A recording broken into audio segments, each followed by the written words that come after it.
and you'll see what I mean. I get to give you my version of electron configurations. Now, sometimes I lose students here because they're like, oh my God, if you show me the arrow diagram one more time, I'm going to shoot myself. So, yes, we are going to end up talking about how electrons are configured, the S, P, D, F, and all that stuff. But if you learned it from somebody other than a chemist, you might need to add to what you know. Okay? So it's a combination of zoning out and zoning in. Okay? So yes, some of this will be very familiar. So in fact, this should be very familiar. Before we talk about electron configuration, which we're going to build up to, let's talk about the whole, how an atom is arranged and what we know about an atom. First off, and I think I did this slide before, but clear back in 1803, the dude finally actually, somebody, BC, came up with the idea, the concept of an atom, but Dalton finally came up with his atomic theory. So notice, though, there's no structure to an atom. That's coming, right? And Thomson, in 1904, developed an experiment to say, all right, these are atoms, these are cool, these are repeating units, the smallest unit. You know, you can't break an atom any further in ordinary chemical reactions. But within that atom, there are positive and negative charges. But it's called the plum pudding model because he didn't have any, like, nucleus, right? Okay? So that's Thomson.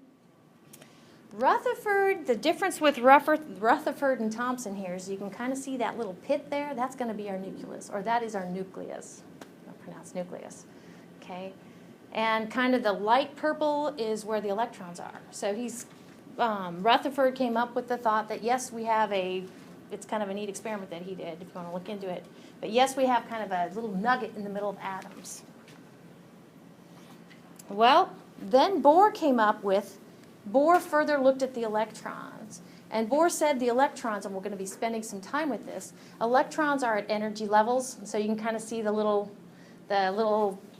energy levels. That's kind of what's being shown here. Okay. Now the difference between Bohr and Schrodinger, you can already kind of see it, is instead of having, Bohr said the electrons are in, and it was kind of like how planets orbit the sun. Okay, he said electrons orbit the nucleus, you know. It was probably even gravity, he thought, right? Okay, but that's not why electrons hang around, and that's not how electrons behave. Electrons behave more like this. Okay, so Schrodinger said actually, and it's Heisenberg's uncertainty principle we're going to talk about in this part, that said, you know what, you really don't know where an electron is. The uncertainty principle means question mark. You really don't know where an electron is and how much energy it has. You cannot pin an electron down with regard to both of those, where it is and how much energy it has. You just can't. Heisenberg, though, he's famous for Breaking Bad, right? So, yeah, anyway. Okay, so this is the latest version of the model of an atom, okay? And actually, the Schrodinger model, if you ever heard of quantum mechanics, it's all sorts of kind of neat things that happen with regard to matter and quantum mechanics. That's the Schrodinger's model. Falls into that category. So just a few slides to kind of bring you up to this point. Of course, remember, it was Thomson who had the plum pudding model. He didn't know what Rutherford knew about the nucleus yet. And so he basically said an atom is a repeating unit with positive and negative charges, but they're kind of all over the place. If this slide looks weird to you, seeing that He for helium +2 ion, you're in good company, because you know helium does not form a +2 cation. Okay, but he's just kind of talking through his idea. Of course, he's not right. This actually then, with regard to helium atom, is more what we know the case to be. Okay, so we have a nucleus. We've talked about the atomic structure in here, and I'm sure you were exposed to atomic structure before. But the nucleus has the neutrons and the protons and electrons in a cloud, not orbiting. Sometimes you'll hear me say electrons orbit the nucleus, but they don't really orbit the nucleus. They're in a cloud outside the nucleus, an electron cloud. So what this is kind of emphasizing is kind of the Bohr and Schrodinger kind of said electrons have a certain amount of energy. Okay, and I'll do a lot of this in this lecture, or in this topic. Okay, as I do this, what you have to do is imagine kind of an energy diagram. As you go up, energy increases. And so kind of like this slide is showing you, as you go down, energy decreases, and honestly, it's kind of two things. Around here is the nucleus of an atom, okay? So we have kind of energy superimposed on distance from the nucleus of an atom. So actually those two kind of go a little bit hand in hand. So what the Bohr model said and what Schrodinger said is that the electrons will have a certain amount of energy and a kind of a certain location. It's not an orbit, but it's actually an electron cloud. Okay, so we'll be talking more about that. So for the first 20 elements, these are the Bohr diagrams. And you can kind of see the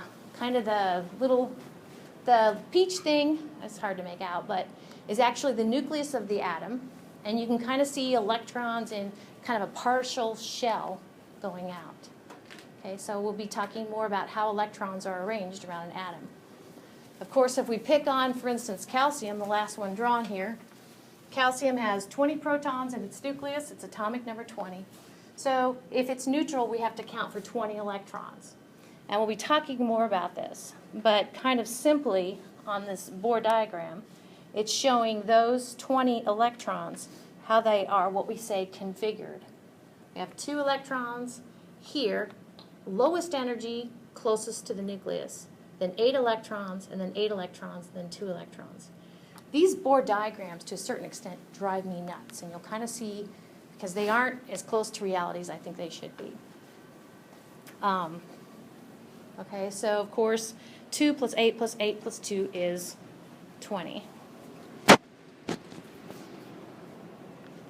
Let's see, this should play for us. Play for us.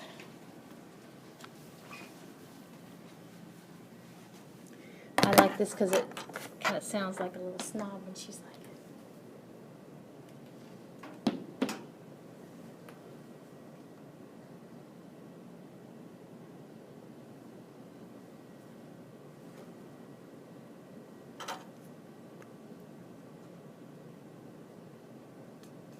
give it a nudge. But if we go ahead and take energy level n is equal to 3, okay, 3 squared is 9. And honestly, that's what you end up with if you go n is equal to 3. You'll have an S subshell, a P subshell, and a D subshell corresponding to 0, 1, and 2 respectively. If you add these boxes, you will get 9. So you can either draw it out to convince yourself or use I think it's called an algorithm. Okay, n squared. So yeah, you can't have this for your test. But this looks at the different principal energy levels. N is equal to 1, n is equal to 2, n is equal to 3, okay, n is equal to 4. And 4 is kind of important because 4 picks up the L value of 3, which of course is F. And honestly, we really don't need to go above F for finding homes for electrons in their ground state.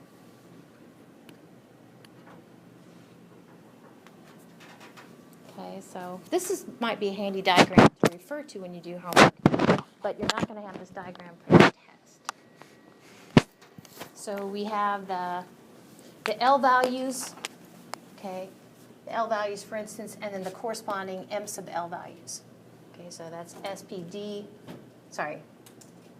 SPD, and these are the M sub L values for the 1, 3, and 5.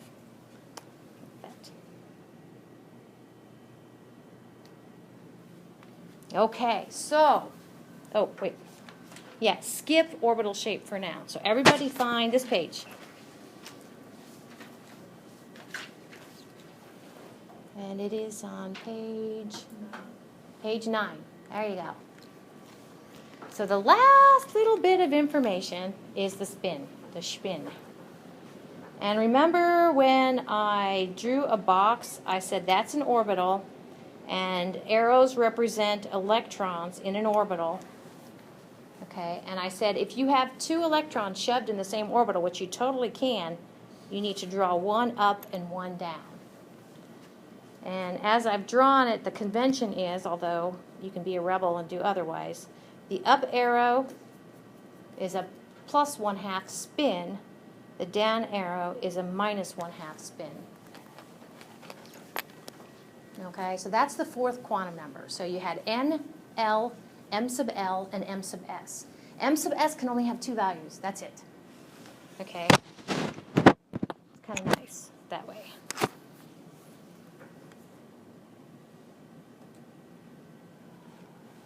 Oh, it's like obeying.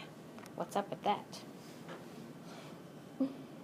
Any spinning electric charge creates a magnetic field. Spinning electrons produce magnetic fields with an identifiable magnetic polar orientation, so-called north or south. The polar orientation of a given electron is determined by the direction of its spin.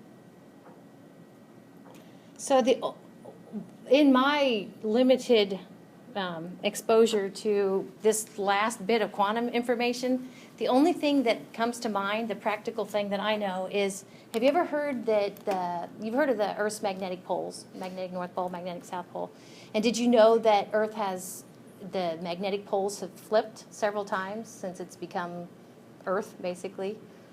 Okay, so what's magnetic north actually was magnetic south, magnetic north, magnetic south, magnetic north. They flip, which actually during the flip it leaves us very vulnerable, I think, to the sun's radiation.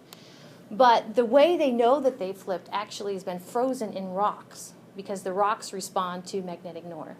So that is about all I know about that. Well, I know more, a little more, but okay. So don't worry too much about it. Just know it is a very real thing, and it can be definitely used in studies beyond just general chemistry. And also know, it's the fourth quantum number. So what Pauli's exclusion principle said, and if you read it and kind of think about it, it actually, in a nutshell, is the reason why, if we have narrowed down the location or energy of an electron to one particular orbital, Pauli's exclusion principle is why when you put two electrons in that one orbital that has the same N, the same L, the same M plus L, right? You have to go ahead and make them unique with regard to M sub S.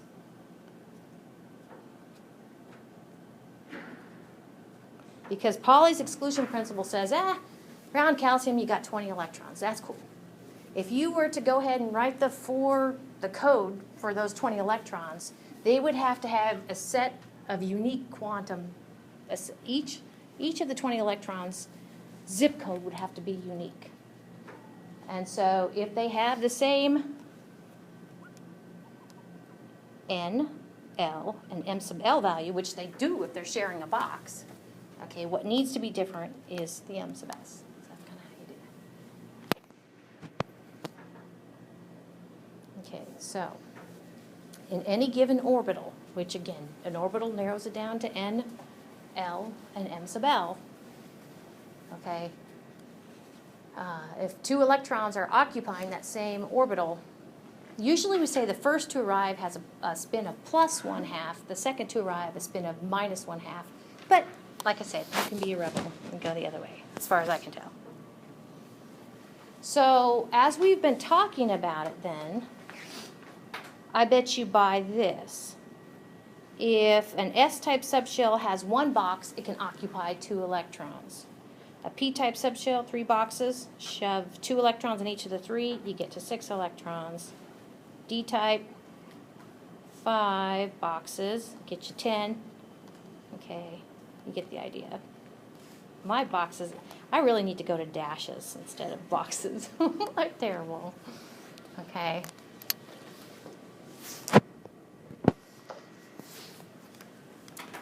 So I mentioned the algorithm. To know how many subshells you have in a given principal energy level, you can do n squared. Okay, here's some other algorithms.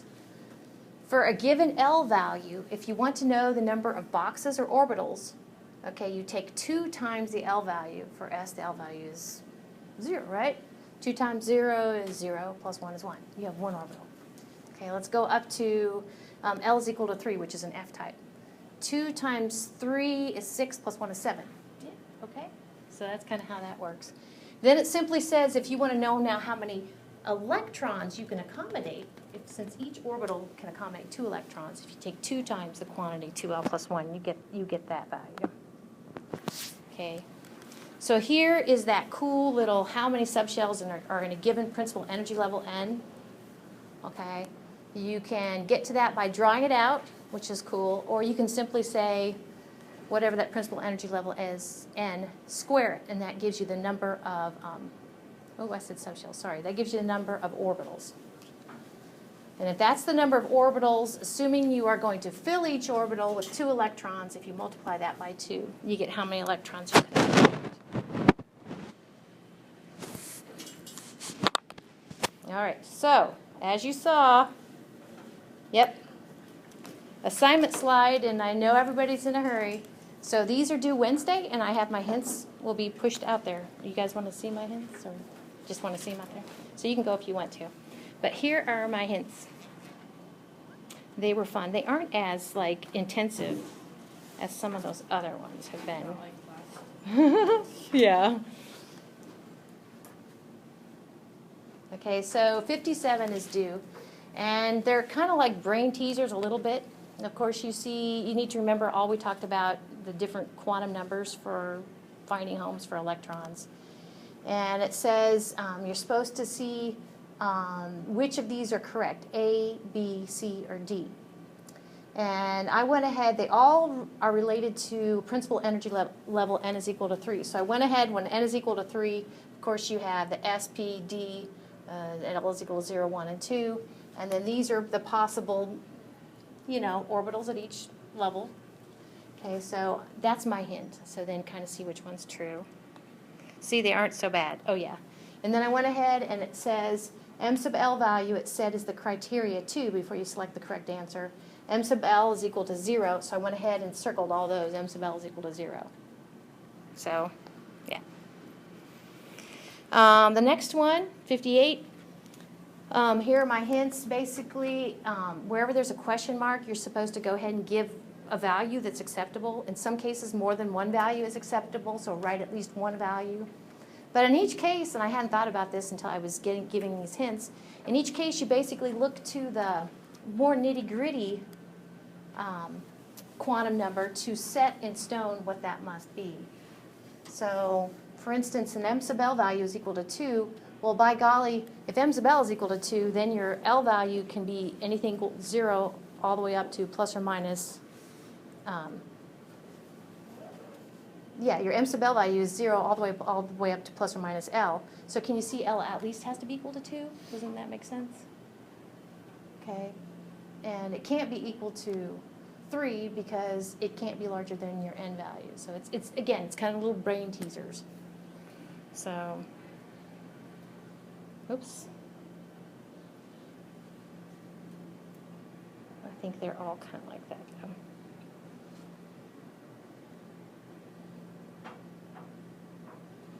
Really?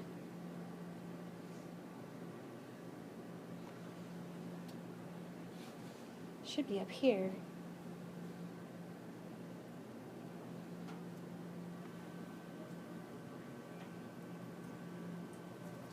Ugh. Okay. So we did that one. Guess I want to do this, not that. Okay, we did this one. This is the next one that's due.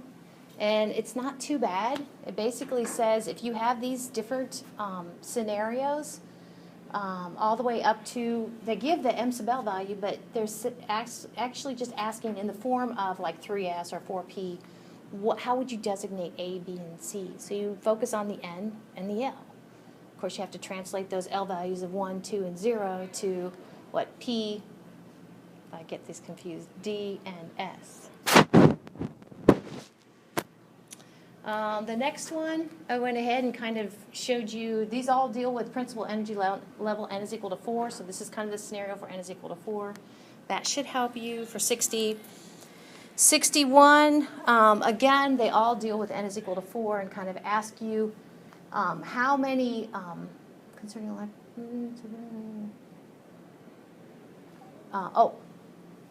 concerning the electrons. How many electrons can have this given information for A, this given information for B?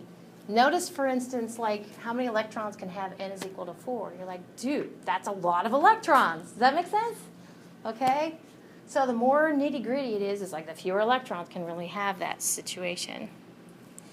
So, and my smiley face there is just, you're on your own for this one. It's kind of an assortment of things we've been talking about. So again, it's like stuff you know and kind of stuff you're learning. Okay. This will be Wednesday.